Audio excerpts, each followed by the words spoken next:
So welcome everybody. Good morning, good afternoon in some places. My name is Annie Mustafa. I'm the program manager of the Resiliency and Business Innovation, or the RBI. This is an Economic Development Administration funded grantee and one of many programs under the Puerto Rico Science, Technology and Research Trust. Welcome to this first conference on the events that we have organized for the Global Entrepreneurship Week that started today. Before we continue, I would like to introduce you Gilberto Guevara, who is the Program Director and Senior Manager at the Puerto Rico Science, Technology and Research Trust, for a brief welcoming.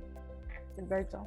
Thank you, Annie, and I'm glad to be here. I want to congratulate all of you for taking this time, particularly since we have COP26 going on, and the same issues that we will be touching on a granular base in this workshop are also being discussed on a more universal, more international basis. NatureBased Solutions is what concerns us all.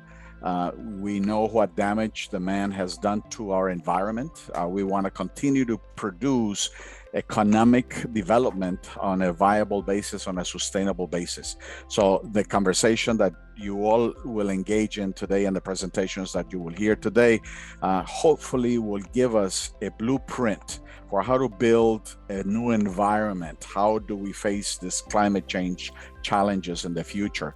From the Puerto Rico Science Technology Trust, we're concerned. We have instituted this Resilient Business Innovation Program, as we have also just started the program on climate change that is called the Caribbean Center for Rising Seas, looking for the great minds and the best solutions that are coming from folks and venues like this one. So welcome, enjoy the meeting, and again, appreciate your time knowing that COP26 is still going on. Good proceedings. Go forward, Annie. Thank you, Gilberto. Today's conference, Nature-Based Solutions, Building for the New Environmental Challenges. Our guest speakers are Rafael Rabassa III. He's an IT technician, permaculture and aquaponics instructor, and project manager for Earthship Biotecture, Puerto Rico. He's also the head of business development of Biotonomy Caribbean. And with us is also Moein Nodehi. He's the founder, CEO, and lead architect at Biotonomy. Moein is an expert in designing and developing living environments that operate with nature-based solutions. For some housekeeping announcements, we will have a section of questions and answers at the end of the presentation. This presentation is being recorded, and of course, we are live as well. With no further delay, Ralphie and Moein, this is all yours. And I'm going to turn my camera off now.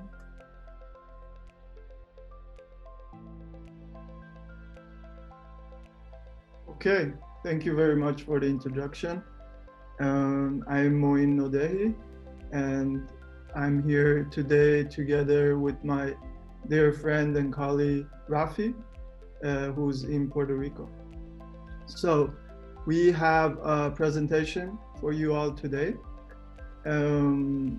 about the work we're doing at Biotonomy. And before we jump into the presentation, we would just like to take a couple of minutes to quickly introduce who we are, just so you guys have an understanding of who you are listening to. So basically, my background comes from studying international architectural engineering. I was already, as a teenager, very, very fascinated about ancient architecture. So that's the reason why I went into studying architecture and engineering. And I was hoping to learn more from how the ancient cultures were building and more about solutions from the natural world. But to my disappointment, my studies were very focused on conventional building, which basically are all architectural and engineering programs are today. So I ended up graduating, and I ended up working in large-scale urban projects. I was part of building one of the biggest buildings on this planet.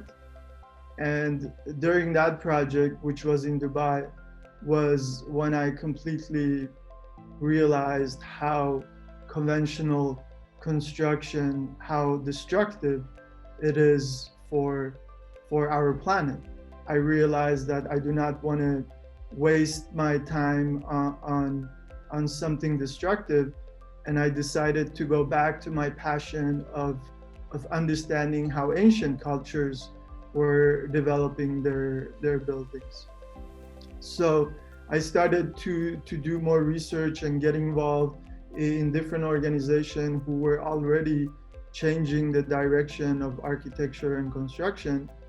And it was the moment when I realized that you can use biological methods to develop autonomous buildings, that Biotonomy was born in my head. And ever since this, I decided I'm going to go out and I'm going to gather enough experience from all the people who are doing this. And eventually I'm going to put together my knowledge and create this idea that I had with Biotonomy. So in my journey, I came across Michael Reynolds, who's the founder of Earthship Biotecture, and I quickly got hired on his international crew, and I started traveling all over the world, building autonomous buildings. And it was during that time that I came across Rafi on a project we were doing in Germany.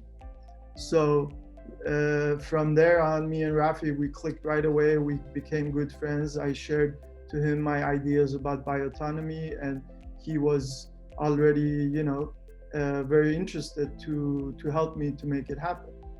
So we've been traveling all around the world together, building private homes, building schools, all kind of different projects. And eventually we had the opportunity to come together and create Biotonomy. So Rafi, why don't you give a background about yourself? Hello, everyone, and thank you. Thank you, Moein. Pretty much, I started back in IT field, and I worked alongside with the military, dealing with networking and system repairs. I realized it became a mundane job that was just nonstop hours, and it really provided no fulfillment. And I was really helping the major military industrial complex. I, in the end, had literally just separated from that field, started studying permaculture and aquaponics. I then started working with NATO on military schools, in the middle schools, teaching those factors, greenhouse, permaculture, aquaponics, and the likes. And then I started studying more into sustainable design and living. And I ended up falling again into finding Earthship. And then working with Earthship, I ended up meeting Moein, and therefore this domino affected into trying to create nature-based solutions and provide the actual solutions that the world actually needs. And we, with our team and what we've actually been able to study and know, because of all the experience we've had, we know the difference, and we could actually provide the actual true solutions that is needed. Thank you. Thank you so much, Rafi. So basically, both me and Rafi has been involved in both teaching this concept of nature-based solution, but also being involved in every single project and building it ourselves with our hands. So we're very practical minded. So today's presentation we're gonna start off of giving you a quick background of why this is important, and then also we're going to explain where this knowledge comes from, because this is not something we've just invented. These solutions as something that has been practiced for centuries on this planet. And then we're going to go into and give you an introduction of what bioautonomy is. We're going to explain to you some of our projects that we're working on right now. And then we're going to go into and explain what we're doing in the Caribbean and our plans there. And that's the whole reason why Rafi is here. Rafi is our representative for BioAutonomy Caribbean, and he's going to explain that. And then last, we will have some time to answer questions and for having a dialogue with all of you. So let's get started. Basically, we're going to give you a background in the environment, the current situation from our perspective. And then we're also going to talk about the human-made infrastructure that we've developed on this planet, and how we're continuing building buildings that depend on this infrastructure. And also we're going to touch on how these solutions that we're going to talk about today has been practiced in ancient civilizations all around the world. So I'm sure all of you here are well aware of the environmental issues that we are facing today on this planet. But we want to point out something that not a lot of people tend to think about. And see, when it comes to the environment, and specifically for development project, we keep discussing and focusing on the air pollution that buildings cause. We're talking about carbon zero buildings and how to make buildings energy efficiency, because we're able to measure the pollution in the environment, and we're identifying this as a main reason for driving climate change. And this is true, but we also want to point out two other big issues that is also causing to climate change, but also the biodiversity loss that we're facing on this planet. See, it's clear that both the climate change and the biodiversity loss is the most serious issues of this time that we're living in. So when you look at the biodiversity loss in relation to buildings, we can clearly see that the amount of water our buildings are consuming, the amount of water we are pumping from our ground is so much that we are drying land out. We're not leaving water for other ecosystems to thrive. So this is a big issue that we don't talk about, but this issue has a direct relationship to the soil. And soil is actually a very big issue. See, almost 85% of the soil on the planet today is degraded. So then we have the issue of sewage. The amount of sewage that our buildings produce and gets thrown out in nature is way more than people understand. There are research showing that up to 70% of the global sewage that is being produced in our building goes straight out to our environments, to our soil, to our rivers, and to our oceans. So when you look at buildings in general, you can see that all buildings today are designed and developed to operate on the human-made infrastructure. So no matter how environmental friendly you build your building, as long as it is operating on the human-made infrastructure, it will indirectly have an impact on the environment because of these three main problems. Now there's a lot of other issues, but these are the main ones that we have identified. And then but when we look at the human-made infrastructure, it was developed with a good intention. It was developed to modernize our societies, to grow our economy, to bring the comforts we have today to our households. But when you look at it today, you can clearly see that these infrastructures were never designed to cope with these extreme weather events that we're facing all over the world. Every time there's a hurricane, there's a flood, there's a wildfire, there's an earthquake, the human-made infrastructure that our buildings and dwellings rely on gets completely knocked out.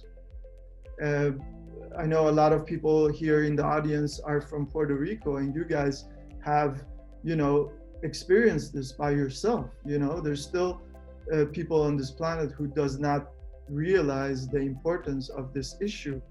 But every time the infrastructure breaks down, there's millions of people left behind without heating, without cooling, without sanitation, without access to water. And globally, now this has turned from just being an environmental issue and becoming a major financial issue.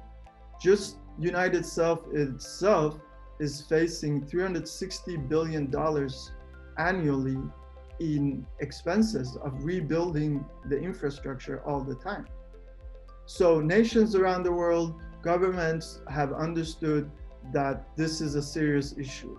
This is enough money to cripple a nation's economy. This is enough money to end poverty and hunger in this world several times. But it's not only America. This is happening all over the planet. We're seeing climate victims all over this planet. The problem with refugees today is a very big issue, but the climate refugee, the number of people who will have to leave their homes because of these extreme events are rising extremely. So it is very clear that this is an emergency. We need to find solutions. This is no longer just vulnerable communities being affected. This is also developed countries and rich nations that are also becoming a victim of this. So we're all in the same boat now. And then when you look at the solutions on the market today when it comes to development, how are we today addressing this on the market? We can clearly see that there's really any solutions that are available on the market today tends to be part of one of these two concepts. Either it's a green building that is certified with a whole certification system, or it's a passive house. And the problem is that these two concepts are very old.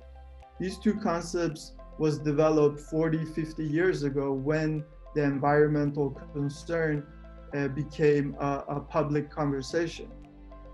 And today we're still using this concept. We're still certifying building and saying this is a green building, but when you investigate the building, you will see that most of these buildings are operating on human-made infrastructure. They're causing air pollution, water extraction, sewage pollution, and they're vulnerable to these extreme weather events. So what we're introducing is a big transformation in the way we design and develop our buildings.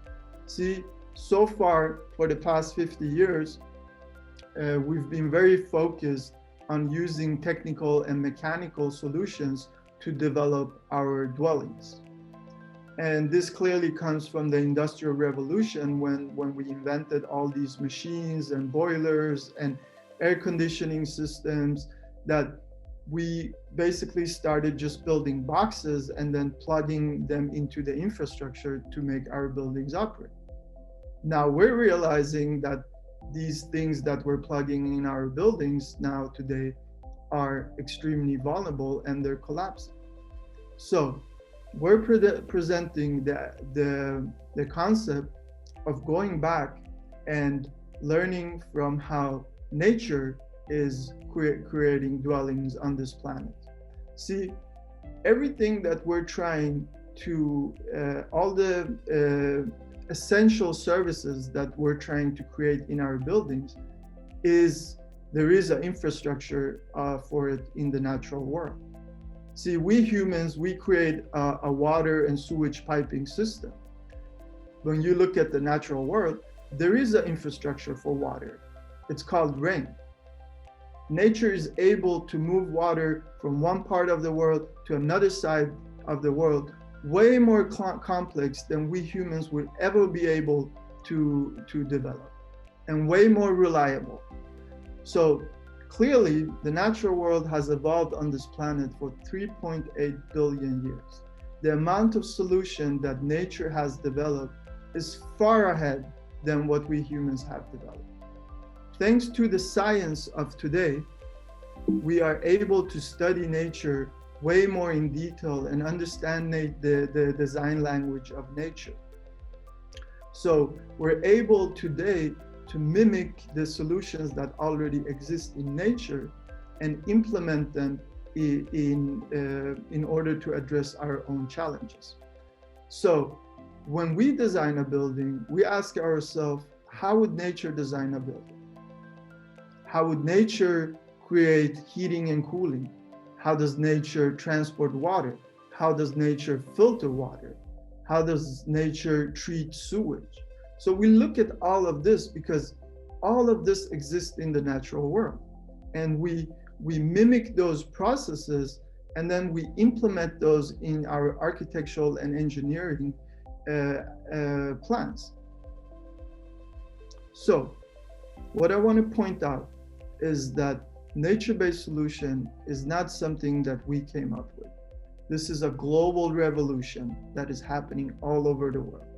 You can compare this to the Industrial Revolution. When the Industrial Revolution happened, there was some people leading it. The people who really believed in it were leading it and tapping into it.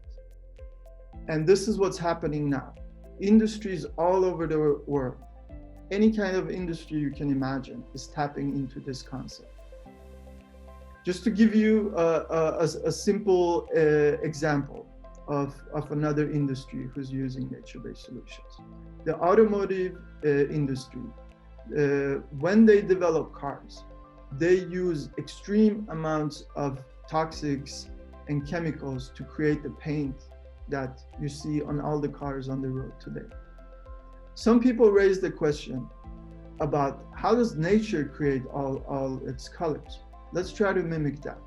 They came together, a group of scientists, and they studied the peacock. The peacock, to our eyes, seems like it has many different colors, but they found out that the peacock only have one pigment, and that is brown. The rest of the colors that we see on the peacock comes from the way the structure of the feather is reflecting the light. So these scientists, they mimic those structures and they put it on the cars, and they were able to create colors without using any chemicals or any energy. This is what a nature-based solution is. You look at how nature does it, and you mimic that and implement that in what you're trying to solve. So all the industries around the world who are using nature-based solution, everyone is commonly saying that this is more effective and cost-effective in the long term compared to only relying on technical and mechanical solutions. So when you go back to the ancient civilization, you will clearly see that back then there was no human-made infrastructure. Back then, architects and engineers understood the design language and nature, and they designed their buildings to operate in harmony with the natural world. They were able to tap into the power of nature. They were able to build buildings that harness and utilize the power of nature. These are some simple images of some buildings in India, in Iran, and other parts of the world where they're using water collection, where they're using wind power and natural heating and cooling, which we will go into. So at Biotonomy, we are basically taking the solutions of nature, we're taking the solutions of the ancient civilizations, and we're adding modern knowledge to it. So all our innovation has these three main ingredients involved. And what we do is that we help projects to understand the design language of nature before they develop their building. See, if you don't understand the language of where you are living, how are you going to establish a life? So we help people who want to develop these buildings with nature-based solution to understand the language, and we develop a design that allows the building to operate in harmony with the natural world.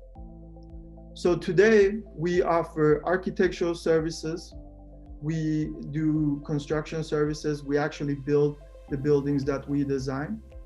We offer education where we have people from all over the world who comes and learns how to implement these solutions. And also we offer vertical gardens. Rafi, you want to please explain about the vertical garden? Yes. Vertical gardens, the idea is pretty much is to finally bring green and nature back to the urban areas into the cities.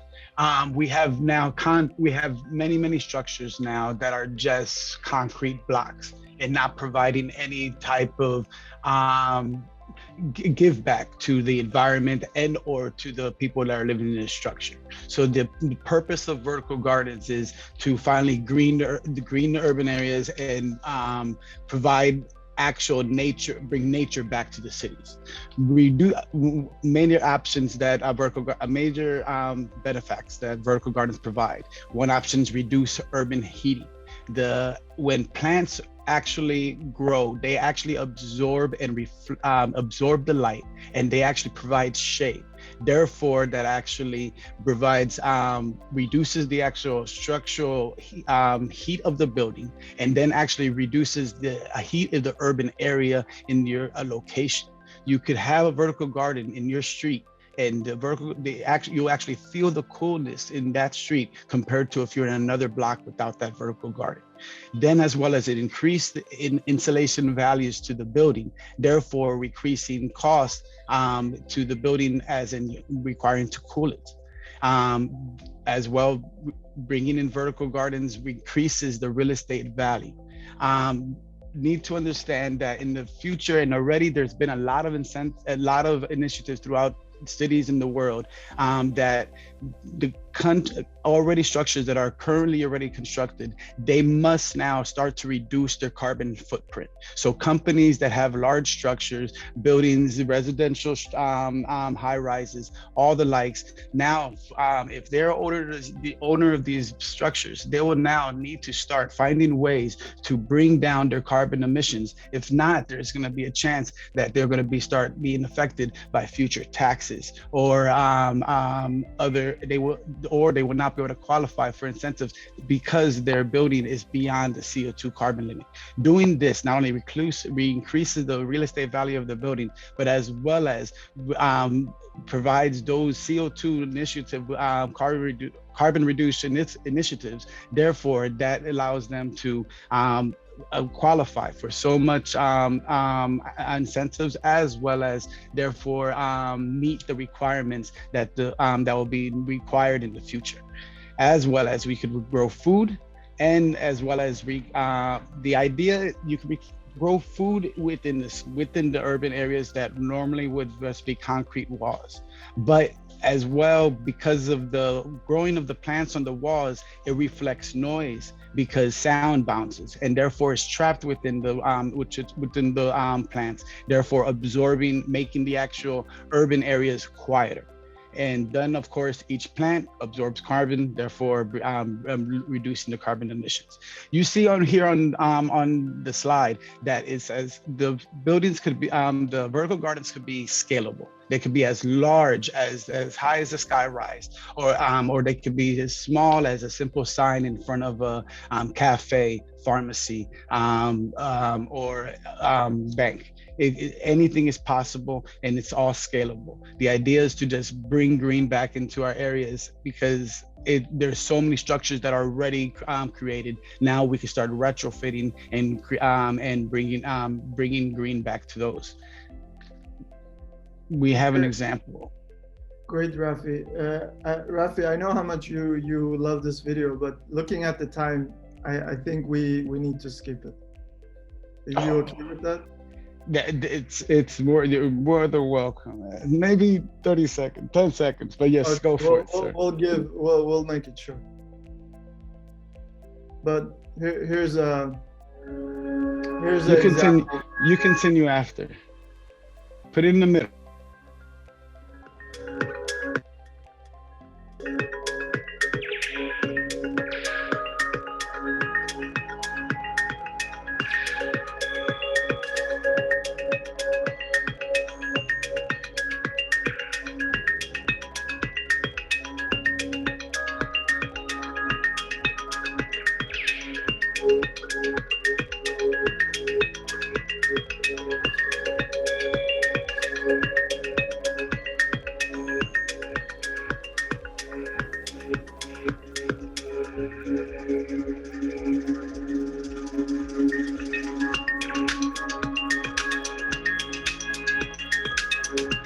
Look at the buildings compared to the other one, and you can clearly see the difference. Imagine a structure looking like this. Imagine a city being like this, being completely green instead of seeing nothing but concrete and bricks. So I'm sorry for making that video short, but looking at the time, we just have to move on. So basically, that is our approach of helping urban areas to bring back the ecosystem. And also we use this system also to help to recycle the water of the buildings.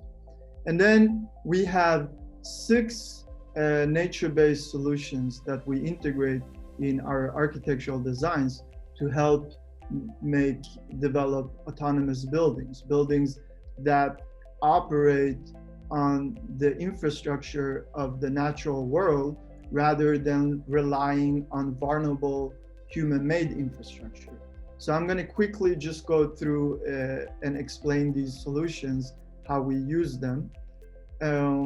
So the first solution that we integrate is heating and cooling.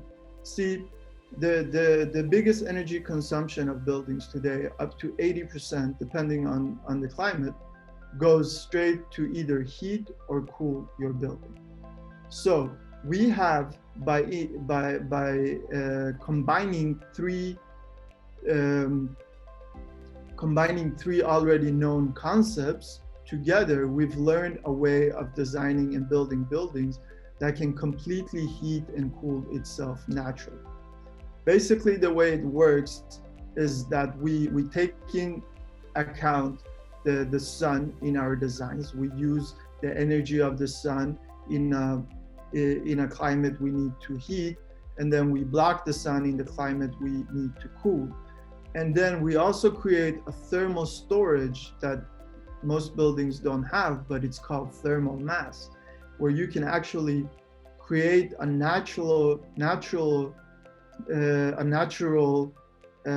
temperature bank inside your building, where you can store temperatures naturally and then use that temperature in seasons and periods when there is no sun, or when it's extremely hot and you need to cool down your building.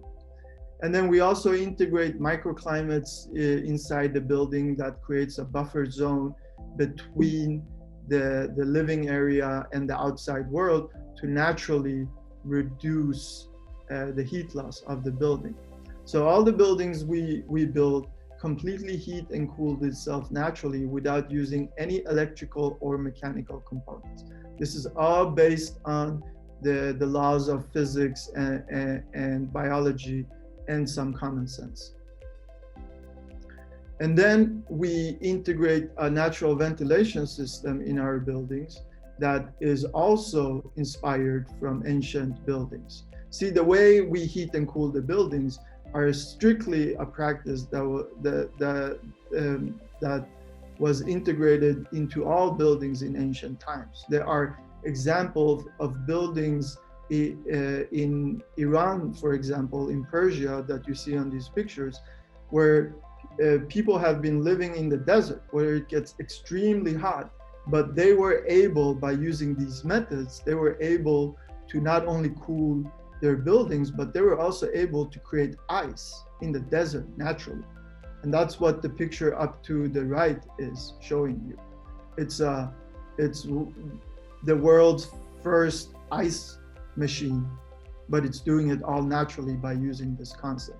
So we basically have mimicked that, and we've created a natural way of cooling buildings, which replaces the need for conventional air conditioning.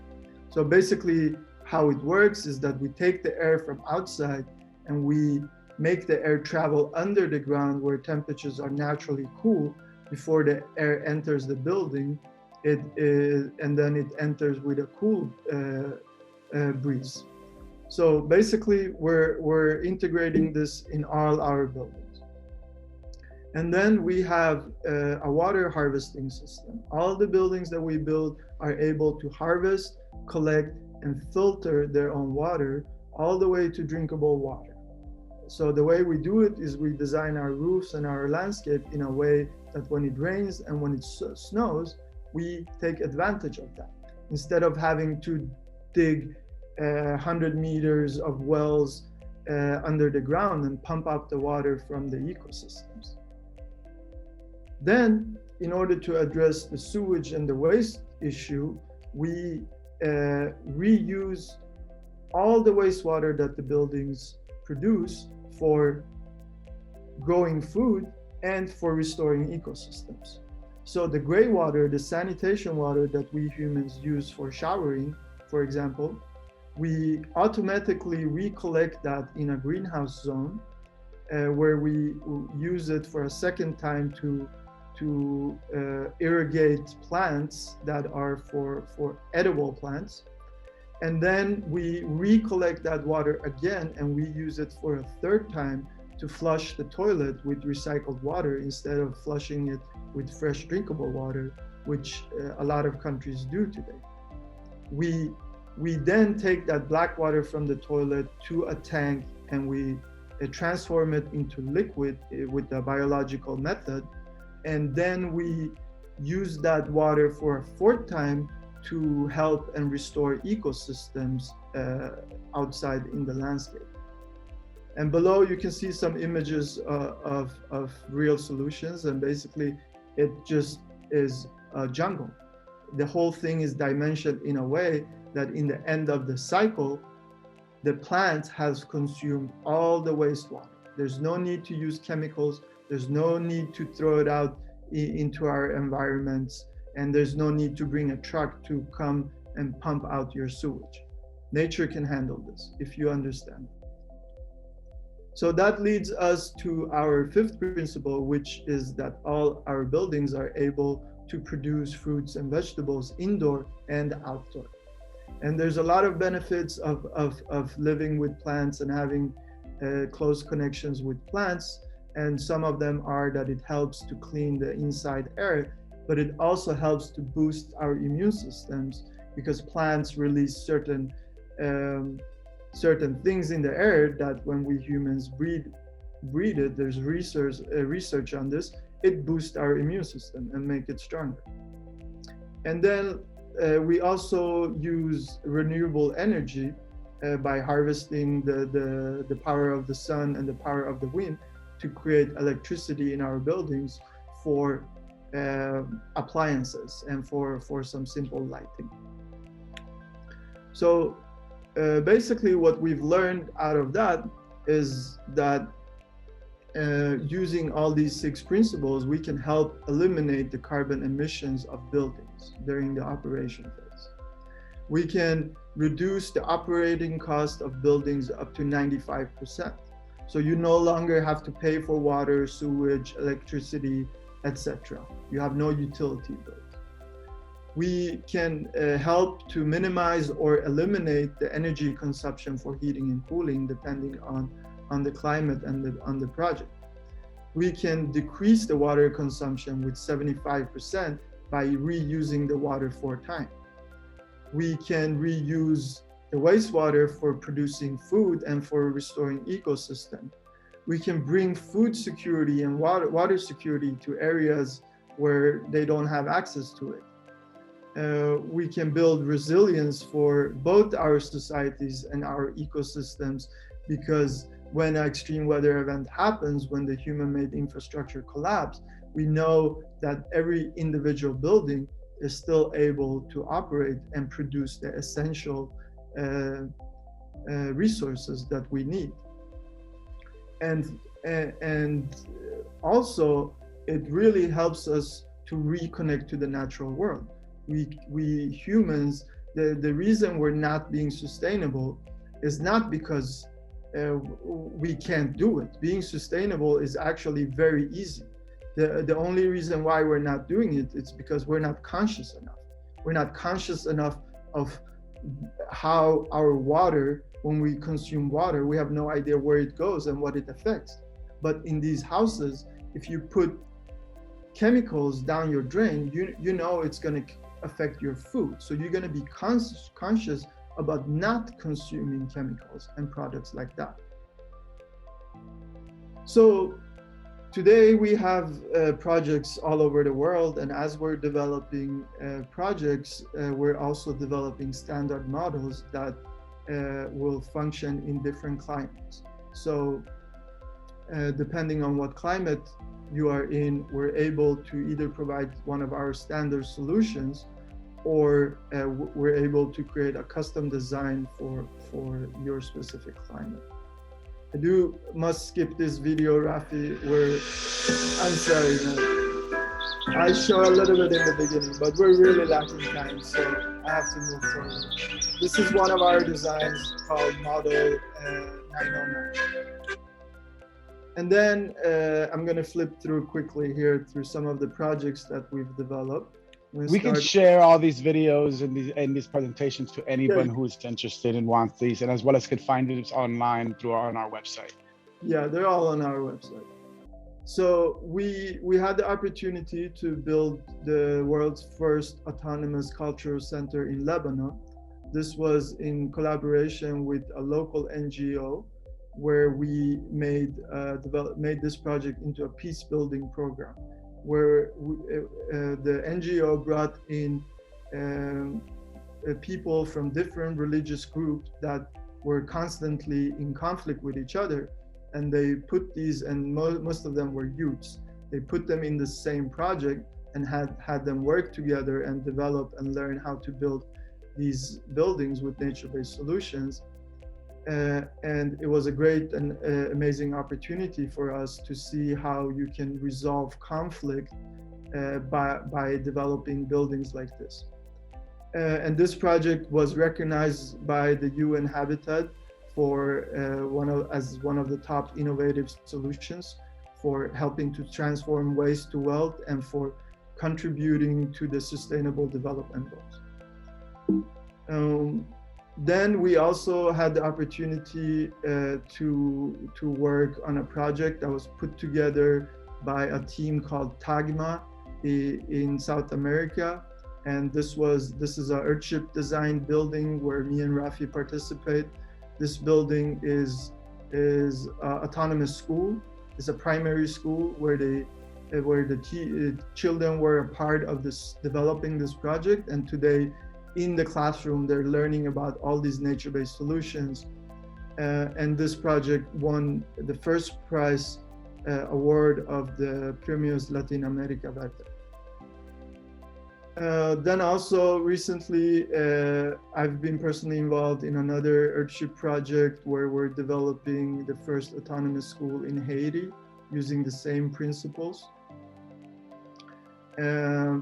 We're also right now developing a project in Iceland, is just to show you an example of a colder climate as well, This is us studying and taking their ancient way of building buildings and integrating our nature-based solution into it and creating a complete new design that is completely operating with nature-based solutions. So Rafi, could you please explain now what we're doing in the Caribbean?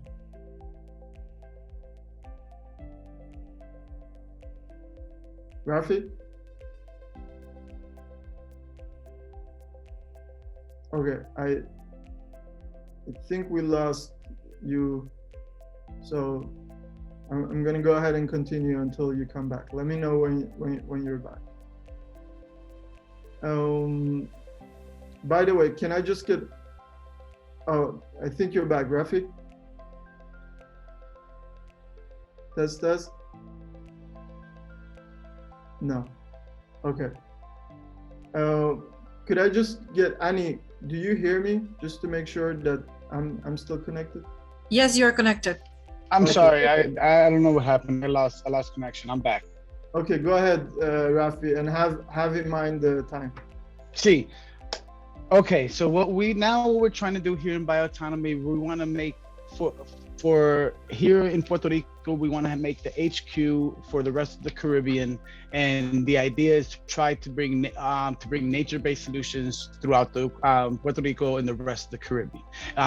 The idea is that we will be providing the educational, building, and humanitarian programs throughout the Caribbean and the island.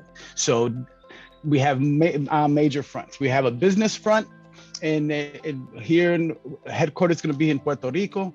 On the on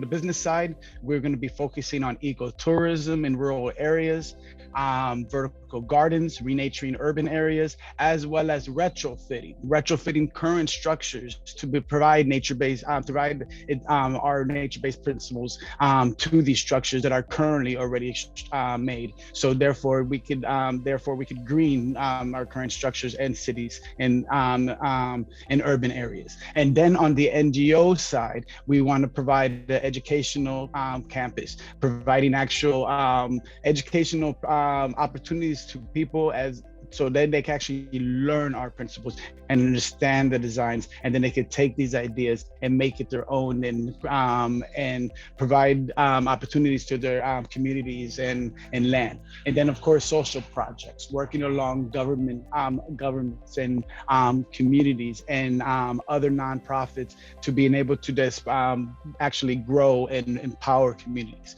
So that's the main focus here in the Caribbean. Okay. I don't want to take too much time. I'm looking at the time, so I think we should skip some of the slides here because we only have 10 minutes left for questions. Go for it. It's however way you feel. Let's jump into just presenting our last project, the BioAutonomy Campus, right? We have developed some business cases for developing the first fully autonomous eco-village in Puerto Rico, in the Caribbean. We're gonna explain that and show you some videos, but we're gonna skip that now. But anyone interested, please feel free to reach out and we can present it to you personally. But basically, we do have some proposals for development projects in the Caribbean. And so lastly, what we want to share with you is one of our biggest mission is developing the Bioautonomy Campus. We're already working on this here in Europe, where I'm based, but we're also aiming at developing this in Puerto Rico and in the Caribbean in general. So basically, what we want to develop is the first educational and research center for nature-based solutions. See, these solutions are already proven, they're working. There's so many examples all over the world, modern time and ancient time, that has been practicing these solutions. So we know they work. What we're lacking is a hub where we can bring people from all over the world and we can teach local and international architects and engineers and developers and real estate people, anyone in relation to development project. We want to be able to teach them how to implement these solutions. And that way we can help accelerate the uptake and the implementation of nature-based solutions. We've learned that just doing it ourselves, one building at a time, does not have a big effect. So we want to build an educational and research hub where we can basically help to scale this concept up. So we have the design for it that we're going to share with you. And basically the way this works is that every city would be able to develop one of these campuses where we support and help the projects within that city and the rural areas, and we support them. We help the projects to use these solutions. We follow up on them. We extract the data out of it, and after a decade, we will have enough research and data on how these solutions are performing in that specific climate to help the city hall to change policies and to create better master plans and city plans for the future of their cities and the rural areas. So this is the design for the main building of that campus. And it's all based on all the solutions that we presented to you, from vertical garden to natural heating and cooling to natural ventilation systems, food production, reusing the waste, renewable energy. There's no part of sustainability that has been ignored in this design. And using the latest technology to do all the research based on it and share it with the world.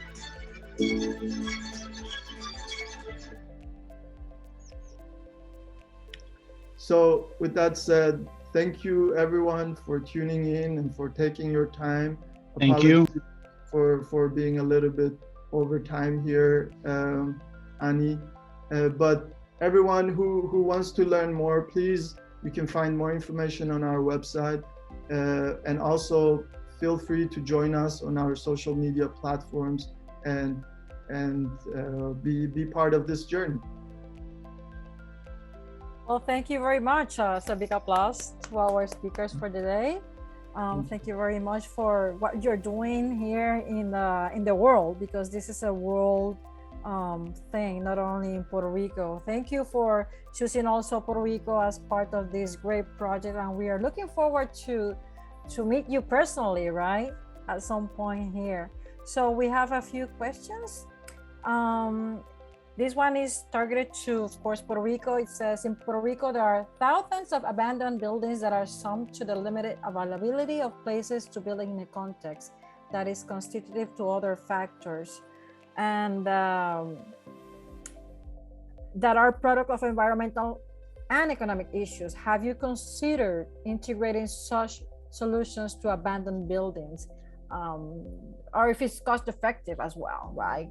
Because usually the buildings are abandoned in a place that is already planned with other buildings around, right? Yes.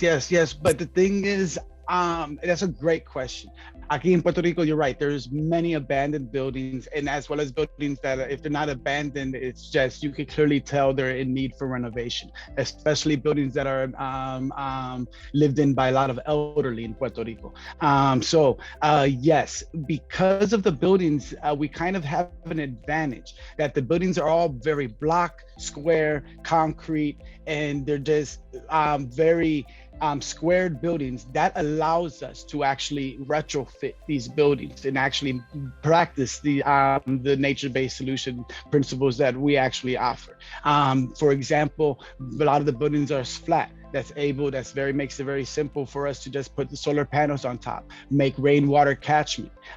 We could provide actual thermal mass around the structures. So there's many different options that can provide. It really depends on each individual structure. But yes, retrofitting is a major thing that could be done here in Puerto Rico to actually fix current structures. We do not have to keep knocking structures down and then keep rebuilding, or just move on and let to the other structures to rot. The idea is to just keep constantly expanding and providing nature-based solutions to either new structures or what we already have currently provided.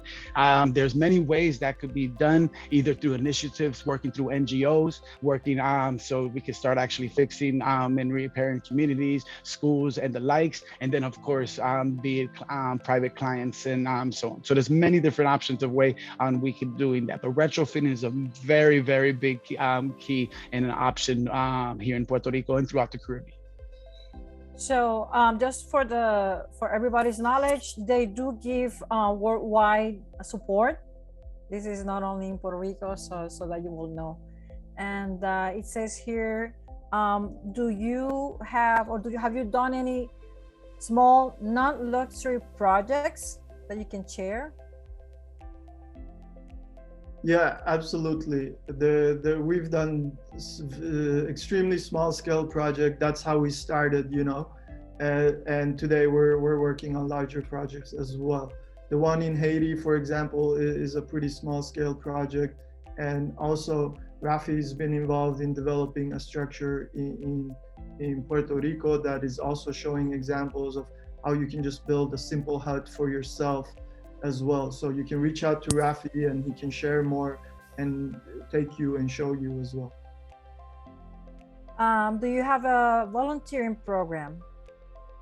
Yes, we do. So basically, we have something called the Bioautonomy Academy, and this is going to go into soon becoming an online academy as well, where basically on all the projects that we develop, we allow people to come. We have different programs. We have volunteer programs where you can come and volunteer hands-on. We also have academy programs where you can come and we'll have classes for you and hands-on experience. We'll teach you how to build these buildings from start to finish. Also, for your information, they have shared the presentation, the videos, and you can also write them to info@biotonomy.com. And another questions, Puerto Rico is experiencing a labor shortage. Are there suggestions from the clusters and other networks you use that can help solve this challenge?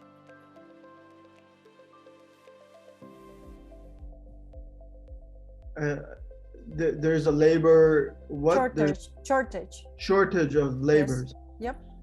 Yeah, see, the way these buildings can be developed is in two different ways. We can design them so they're developed that they require a lot of human labor to build them.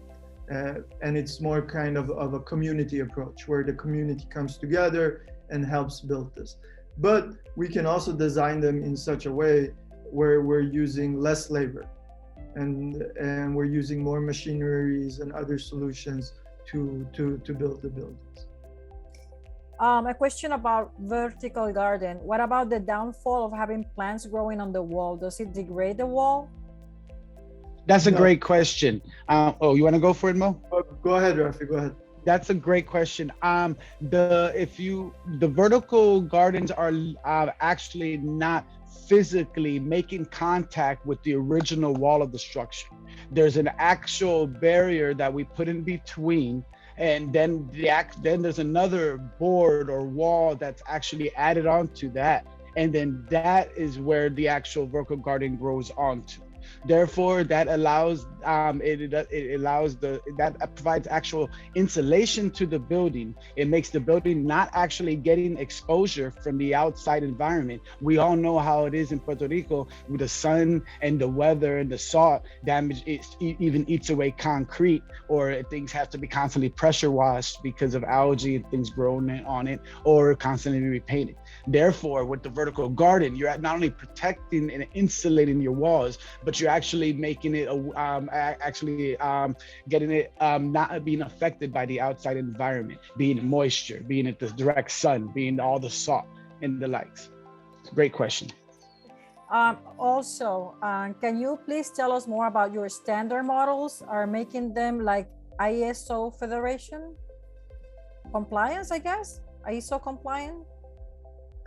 Well, we have not come to that point where we have certified our buildings. We're open to it, but to be completely transparent about that, is that when you look at the certification systems today, when it comes to environmental buildings, they do not have much respect for nature. So that's why that has not been interested for us so far. Our solutions goes beyond the green building and passive house certification standard that exists on the market. Our goal is, though, to create a new certification system that understands the design language of nature and has complete respect for the natural world. But we're open for looking into the possibility of being, in the future, creating models that are aligned with ISO certifications as well. Have you done comparative cost analysis from your proposed nature-based and legacy building practices? Are there cost-benefit analysis for the building phase? Yeah, that's very logical, actually. There are a lot of reports out there showing that as well, but this is basically how it works. See, we can build these buildings to equal price of a conventional house. Because in construction, price really depends on your need. There's no standard price in construction. But let's even say that initially you have 10% bigger initial cost for developing these buildings. But the fact is that when you reduce your utility bills with 95%, in the long term, you will gain back that 10%, plus you will never ever have to pay for utilities for the rest of your life. So in a long term, which financial, this kind of investment should be looked at from a long-term perspective, it's a way better investment than building a conventional house. Mo, really, while we're talking, can you go back a couple screens showing the investment screen page? Go for the next question, please. Oh, no, that will be the last one. Oh, that was it. Okay. Yeah, that's the last one. Yeah. Okay. One thing I wanted to add what Moein was saying on the question before, when they were asking about actual standards. I'm not sure if everyone's familiar with the idea of greenwashing. Okay, the idea of saying, hey, what I have is sustainable, what I have is autonomous, this is the best idea, and so on. When you really look at it, it's not the case. In the end, they're still connected to the grid, or in the end, they still don't process their own waste, or in the end, they're still not growing their own food, or in the end, they're still required to connected to heating and AC units and the like. It's never true autonomous. It's never 100% self-reliant, and it's never really providing the actual true nature-based solutions. I challenge anyone to try to show everything that we have, to try to see if they can show anything better. And I'm serious. Me and Moein has been dealing with sustainability and structures all around the world, different climates, understanding different methods. We've seen different methods, a lot of do's and don'ts. And that's the idea. Just like taking the ideas from centuries in the past that even in Persia they've been doing. The ideas, the methods from nature, it's all there. We're just taking it and combining it and trying to and making the best models, the best units, and it's really providing the actual true way of being self-reliant. Okay, excuse me. Thank you. Well, we don't have any more questions. We really appreciate that you choose to be here today. We want to also thank you, our great speakers. This was a great presentation on the things that are being done around the world. And we are happy that this concept is being integrated here in Puerto Rico.